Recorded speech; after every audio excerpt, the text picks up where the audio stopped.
Ingin berkoridor wat penjat Tinggi baki syaku mudra Udrok day unong syumbas ni utang Hakai laga sahlang Kain kesenjong pi un penjot pendra Ye jingim jong pi un pen mordit shisha Oh mia udra Oh mia udra Ye jingim bakordor wat penjot Om hoja ke jingim Oh mia udra Jingim wat ai kenjot Hajing tem rau jong udra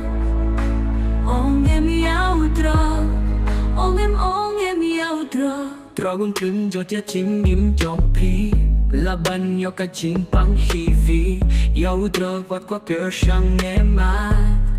Wila mat lai pantha Tongin im ka jingim balai na udra Tongin ya rap ria ki wei balang mo Oh mia udra Oh mia udra Ye jingim bakordor wat penjot Om hoja ka jingim Oh mia udra Jingim wat ai kenjot